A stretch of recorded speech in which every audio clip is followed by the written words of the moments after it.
दिग्गजः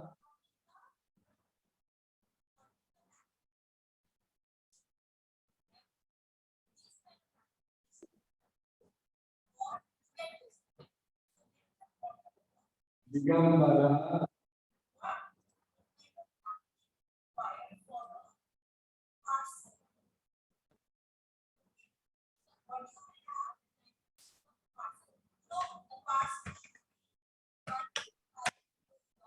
जगदीशः। आपको दिख रहा है? एग्जाम्पल दिख रहा है?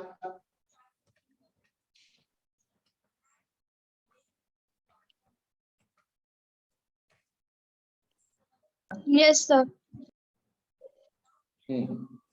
दिख रहा है। अब बड़ा बड़ा मैंने लिख दिया, आपको ब्लड नहीं दिखना चाहिए।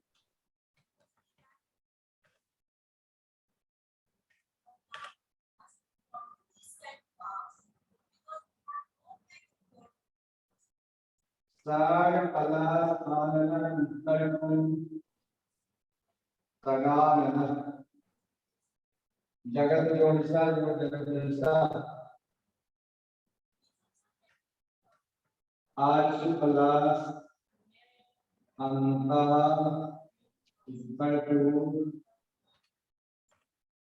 अजंता।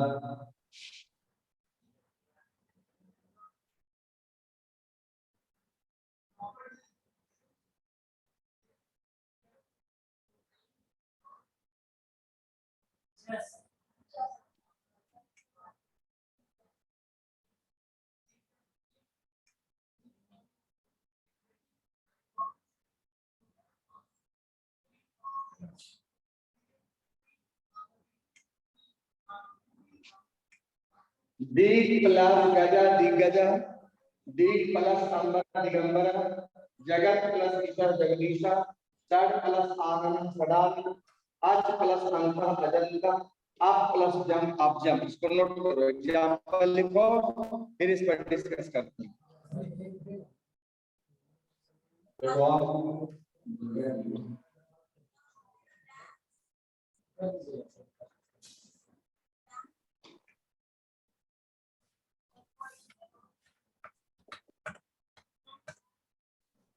बागीसा, बागीसा equal to बागीसा। दिगंबरा दिग्गजा दिगंबरा जगदीशा सदानंद अजंता अब्जम बागीसा।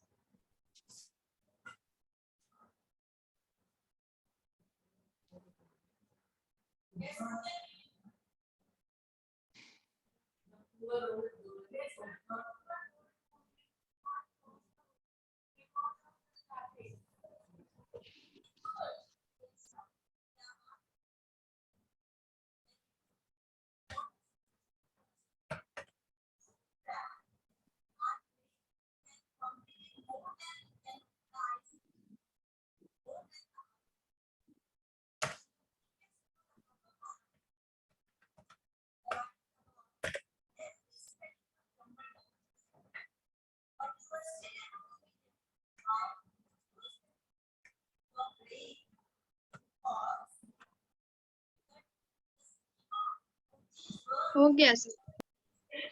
लिख लिया? आप समझिए मेरा नियम क्या रहा था। प्रथम लेटर देखते हैं, सब वर्ग का पहला लेटर, सारे वर्ग का ये पहला लेटर है।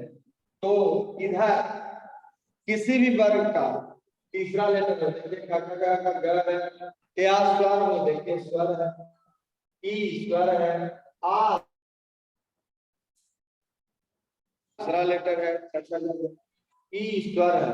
तो कह रहा है किसी भी वर्ग का तीसरा चौथा पांचवा हो, या स्वर हो, या लव में से कोई हो, तो क्या होगा, ये सभी का जो पहला लेटर है वो अपने ही कैटेगरी के तीसरे लेटर में बदल जाएगा। तो क्या बदल के क्या बना, ये क्या बदल के क्या बना, ये स्वर उसके साथ मिल गया, ये पूरा जगदीश, ता का द बना, द में बड़ी की मात्रा लग गया, दी हो गया, जगदीश है। 60 प्लस आनंद, और ये टा है, इसको टा बना लीजिएगा, मैं डा लिख दिया, टा 60। अब टा का तीसरा लेटर ड में आ लगा गा, है ना। अर्थ प्लस अंतः, चा, चा का तीसरा लेटर ज, यहाँ है ना, देखिए ज, तीसरा लेटर। आप प्लस जन, पा का तीसरा लेटर ब, जा के साथ आधा बा, क्योंकि आगे यहाँ कोई स्वर नहीं है, वॉवेल है, इसलिए यहाँ आधा तो वहां भी आधा, चेंज होकर भी आधा ही रहेगा। बागी, का तीसरा लेटर ग, और ग के बाद मात्रा है बड़ी, तो बागी। ये हुआ हमारा प्रथम वर्ण का तृतीय वर्ण में परिवर्तन। समझदारी बात, ये हुआ प्रथम वर्ण का तृतीय वर्ण में परिवर्तन।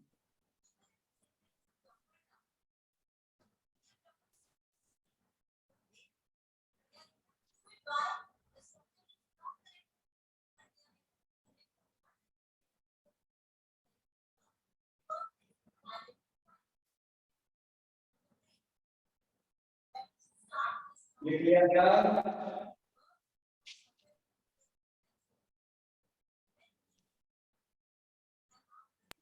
Yes sir. चलिए ठीक है, अब इसको हम इरेज कर रहे हैं, इसको मिटा रहे हैं। एक चीज और पढ़ना है 10 क्लास में, व्यंजन संधि, विसर्ग संधि।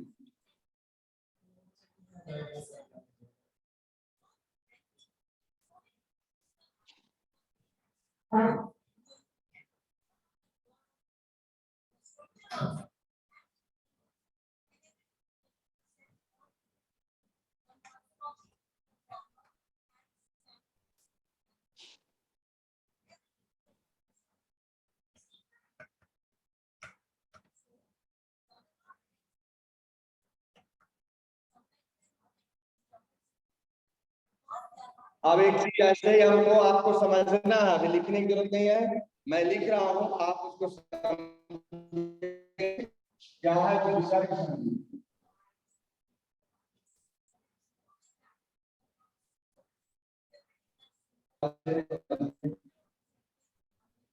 विसर्ग संधि में क्या होगा, यहाँ विसर्ग का रहेगा ही रहेगा, इधर चाहे जो दोनों के मिलने से जो विकार उत्पन्न होगा या जो बनेगा वो हमारा विसर्ग संधि।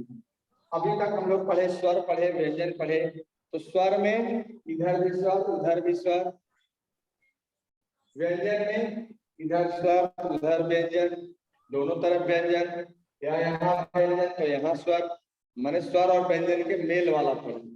विसर्ग संधि में एक तरफ विसर्ग जरूर रहेगा, इधर स्वर भी हो सकता है व्यंजन भी हो सकता है ना। तो स्वर विसर्ग संधि में 4 फैक्टर होता है, 4 फैक्टर समझना है, लिखना भी नहीं है, समझिए। विसर्ग संधि में 4 फैक्टर होते हैं। विसर्ग चेंज होता है, कन्वर्ट करता है, किस किस चीज में। विसर्ग का होता है पूर्व, जिसको हम लोग बोलते हैं पूर्व, विसर्ग पूर्व में कन्वर्ट करता है, एक हो गया। दूसरा है विसर्ग का बनता है र, जिसको हम लोग रुत्व कहते हैं, ठीक है, ये 2 कंडीशन हो गया। तीसरा है विसर्ग का सा बनता है, तीनों सा बनेगा, तो धन्य भी, दंत भी, तालम भी, है ना, तीनों सा बन सकता है, तालम सा, मूर्धन्य सा और दंत सा। एक सबका अलग अलग कंडीशन है, इसको जब पढ़ेंगे सिलेबस। अभी हम विसर्ग संधि का इनिशियल स्टेज, जो प्राइमरी उसका जो स्टेज है, स्टेप बाय स्टेप, हो सके इसमें से चारों हमको ना पढ़ना रहे सिलेबस में, कोई 2 ही रहे या 1 ही रहे, लेकिन रहे। तो ये विसर्ग का सा बनेगा, इसको बोलते हैं सत्व। और लास्ट फैक्टर जो है वो विसर्ग का लोप हो जाता है, कुछ नहीं होता, विसर्ग दिखता ही नहीं, हट जाता है, जिसको हम लोप कहते हैं, है ना। तो ये लोप हो जाता है, विसर्ग समाप्त हो जाता है, हट जाता है, लेकिन कुछ नया नहीं बनता, जो पता नहीं पाता। यानी मैं ये आपको समझाने का प्रयास कर रहा हूँ कि विसर्ग संधि में चार फैक्टर, विसर्ग का स, विसर्ग का उ, विसर्ग का र, विसर्ग का लोप। ठीक है। अब विसर्ग का अगर बना तो हम उसको उत्तर के नाम से जानेंगे, विसर्ग का यदि र बना उसको हम रुद्र के नाम से जानेंगे, विसर्ग का यदि स बना उसको हम सत्व के नाम से जानेंगे, विसर्ग का कुछ नहीं बना, विसर्ग समाप्त हो गया, तब हम उसको लोप कहते। ये आपको विसर्ग संधि समझने के लिए मैंने बताया। अब आपको इसमें से पढ़ना कितना है ये बात, तो आपको ये पढ़ना है उत्व और रुद्र। फिर अगर इस बार को सिलेबस में संशोधन करेगा, पढ़ाएगा तो और पढ़ेंगे, नहीं पढ़ाएगा तो दो ही पढ़ेंगे, जितना बनाएगा सिलेबस में उतना पढ़ेंगे। लेकिन विसर्ग में ये चार तरीके होते हैं, चार तरह के होता है, ये परिवर्तन होता है। तब आपको दिख गया उत्व, रुत्व, सत्व और लोप। ये हमारा विसर्ग संधि का इनिशियल स्टेज में, उसमें होता क्या है हम ये आपको बताने का प्रयास कर रहे हैं। अब कोई पूछे कि रुत्व पढ़ना है तो रुत्व में हम क्या पढ़ेंगे, हम रुत्व में पढ़ेंगे कि विसर्ग रा में कन्वर्ट, उत्व पढ़ना है यानी विसर्ग का उ बनेगा। जैसे हम लोग संधि विच्छेद करते हैं, मनोहर मन प्लस हर, यशोदा यश प्लस दा, मनोज मन प्लस ज, है ना, सरोवर सर प्लस वर। इस तरह का जो संधि विच्छेद हम लोग करते हैं वो विसर्ग संधि का होता है। इतस्ततः, इतः प्लस ततः, ये सत्व हो गया, विसर्ग का दंतिका बन गया, ये सत्व का एग्जाम्पल हो गया। यशोदा, मनोज, सरोवर, ये उत्व का उदाहरण हो गया, सब में उ बना, है ना। सत्व, उत्व, रुत्व, र बनता है, नी प्लस जना निर्जना, नी प्लस धना निर्धना, नी प्लस जलम निर्जलम, है ना।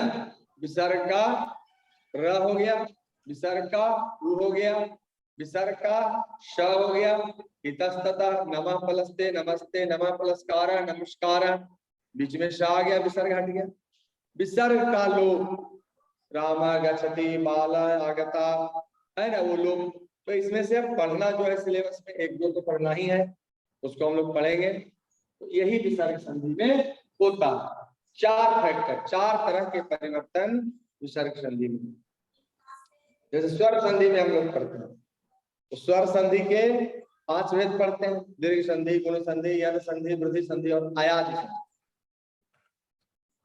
व्यंजन संधि पढ़ते हैं, व्यंजन में अलग अलग कंडीशन से पढ़ते हैं, उसमें कोई एक प्रकार की बात नहीं है, कितने प्रकार है व्यंजन में। विसर्ग संधि में 4 प्रकार हैं, 4 तरह के, सत्व, उत्व, रुत्व, लोप। विसर्ग का उ बनना, विसर्ग का र बनना, विसर्ग का स बनना, विसर्ग का लोप हो जाना। ठीक है, ये समझने के लिए इतना समझा कि नहीं समझा, इतना समझा बच्चा लोग, इतना समझा। जो बच्चा जुड़ा हुआ है कॉपी में उतार लो, अब इसको कॉपी में उतार दो, क्या समझने को दिख रहा है ना, ब्लड नहीं ना है, बड़ा बड़ा लेटर में लिखे हैं। हाँ आरुषि, सर हल्का हल्का है, हल्का हल्का है, बड़ा बड़ा लिखे हैं रे, अभी तो बड़ा बड़ा कर दिया।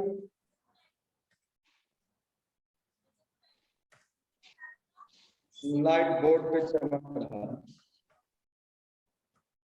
उत्व, रुत्व, सत्व, लोप, ऐसे लिख लो, समझने में आसानी है।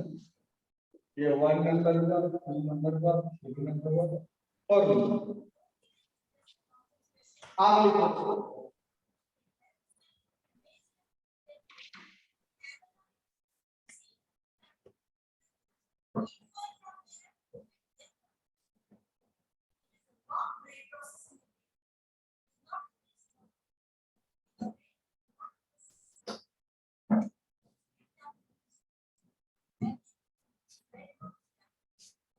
ओके क्लास खत्म।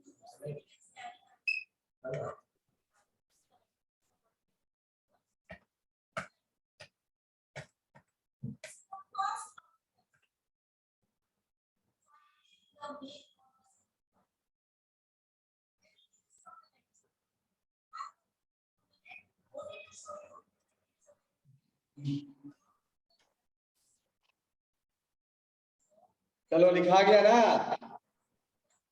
Yes sir. चलो लिखने वाला काम आज इतना ही रहेगा, लिखने वाला काम इतना ही रहेगा।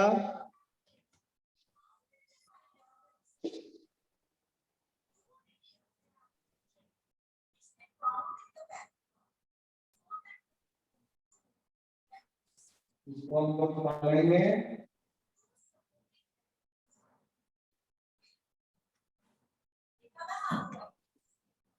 अब तुमको बनाने के लिए दे रहे हैं कुछ, संधि नहीं हम दे रहे हैं, तुम समझ जाना। इसको हम लोग संस्कृत में बोलते हैं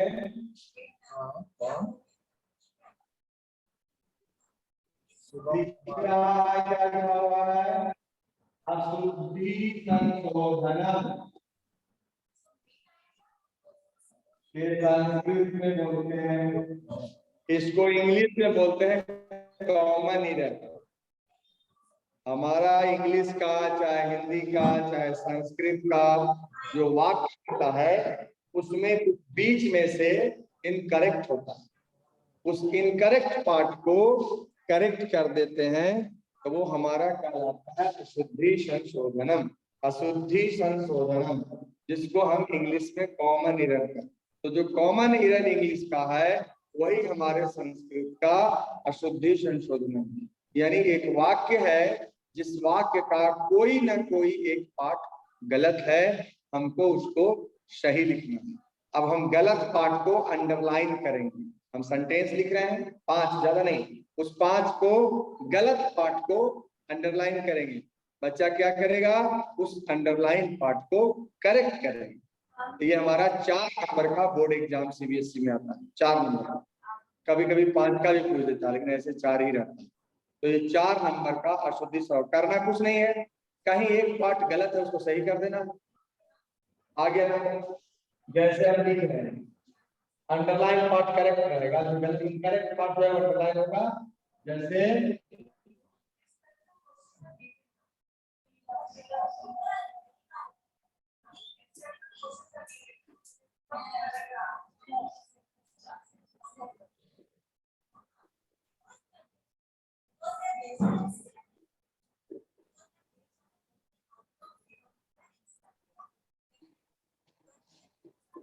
अगर 2 अंडरलाइन है मींस इसमें 2 गलती है, दोनों गलत पार्ट है जो अंडरलाइन है, आप उसको सही करें।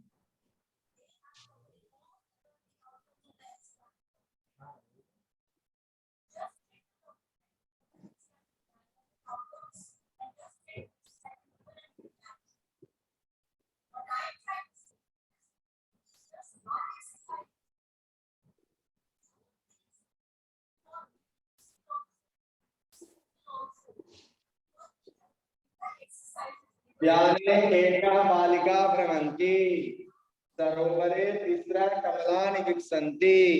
आपका अंडरलाइन वाला पार्ट गलत है, उसको सही करना है। आप वाक्य बनाते हैं संस्कृत में अनुवाद, वही है, इसका नाम है शुद्धि संशोधन। ये आपको करना है, ये बच्चों के लिए दे रहे हैं।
दिख रहा सबको?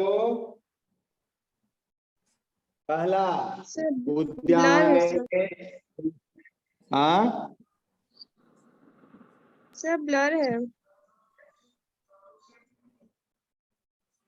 इतना बड़ा बड़ा लिखे रे, तन को नहीं दिख रहा है?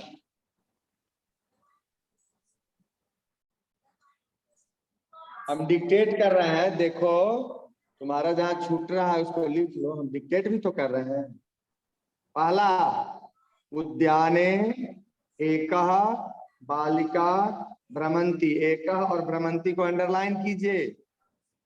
नंबर 2 सरोवरे, तीसरा कमलानी विकसंती, तीसरा को अंडरलाइन कीजिए।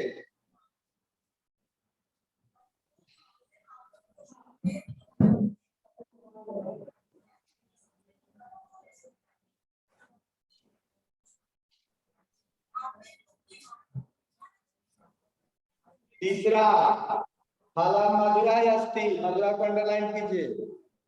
चौथा वेदा चत्वारः अस्ता, अस्ता को अंडरलाइन कीजिए। बलट दिख रहा है तो हम तो बोल रहे हैं, हम तो बलट नहीं बोल रहे हैं, हम तो क्लियर आवाज है। लिखिए उद्याने एका बालिका भ्रमंती, सरोवरे तीसरा कमलानि विकसन्ति, फलम मधुरा अस्ति, वेदा चत्वारः अस्ता, द्वे बालको विद्यालयम गच्छति। द्वे पर अंडरलाइन कीजिए। अब गच्छति को अंडरलाइन कीजिए।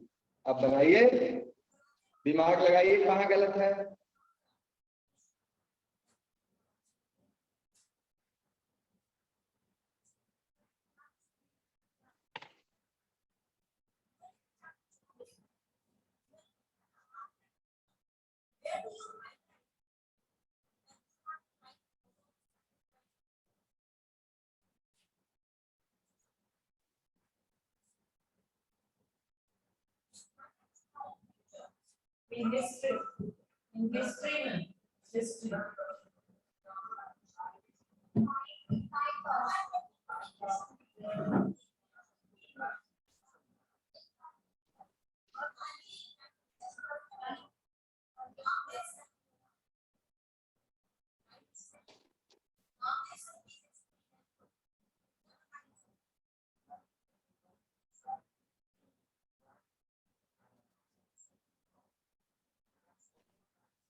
समझ में आ रहा है कि क्या करना है तुम लोग को?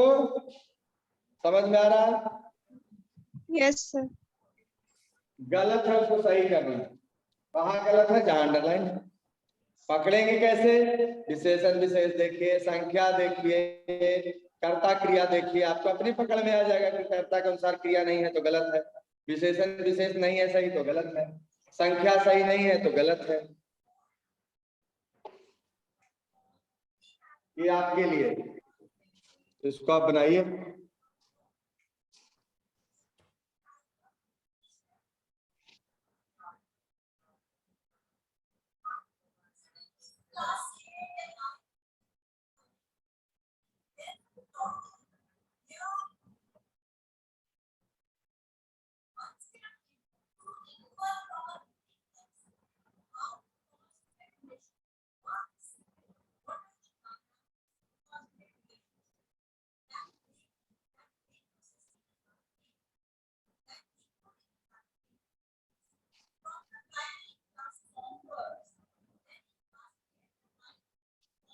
किसी से बना, किसी से बना,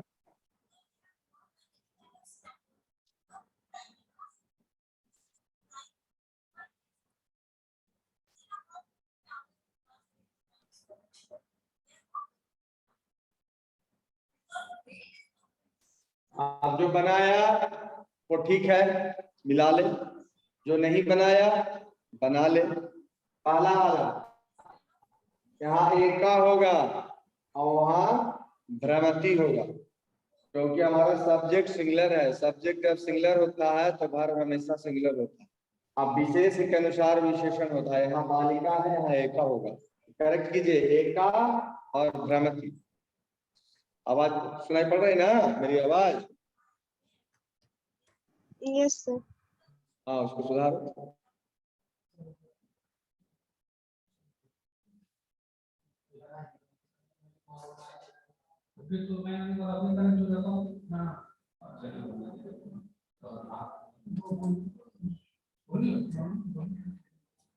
इसलिए नहीं जाना चाहता खराब काम है।